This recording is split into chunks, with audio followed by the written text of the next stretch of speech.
S TV news मध्ये आपलं स्वागत आहे। परळी घटनेनंतर संपूर्ण बीड जिल्ह्यातील राजकारण ढवळून निघाले आहे। संघटित गुन्हेगारी पार्श्वभूमी असलेल्या अनेकांना राजकीय आश्रय असल्याने बीड जिल्ह्यातील गुन्हेगारी वाढत चालली आहे।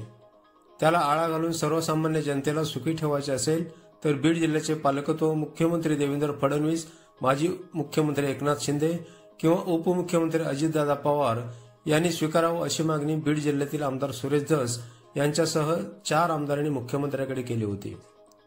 सरपंच देशमुख हत्येनंतर संपूर्ण बीड जिल्ह्यातील कायदाव्यवस्था किती ढासळलेली आहे हे संपूर्ण महाराष्ट्रातील जनतेने उघड्या डोळ्यांनी पाहिले आहे। या ढासळलेल्या व्यवस्थेला चाप बसवण्यासाठी आमदार सुरेश धस यांनी वरील मागणी केली होती।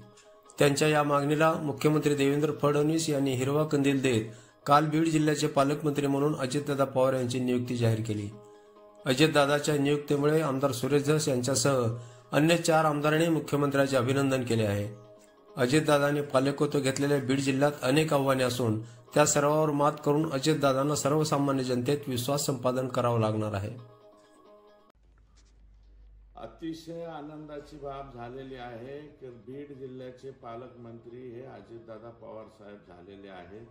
आम्ही पहिल्यापासून मागणी केली होती की राज्याचे मुख्यमंत्री किंवा उपमुख्यमंत्री यांनीच बीड जिल्ह्याचं पालकत्व स्वीकारावं, कारण इथे जे पालकमंत्री म्हणून काम केलेलं आहे त्यांनी पार्शियल काम केलेलं आहे, इम्पार्शियल काम केलेलं नाही।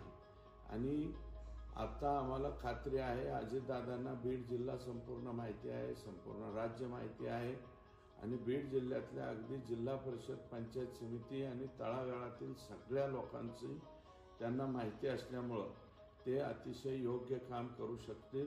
आणि बीड जिल्ह्यातल्या 6 पैकी 4 आमदारांची तशी इच्छा होती आणि ही इच्छा आम्ही ज्या ठिकाणी व्यक्त करायची होती त्या ठिकाणी व्यक्त केली, म्हणून त्यांना संधी दिलेली आहे।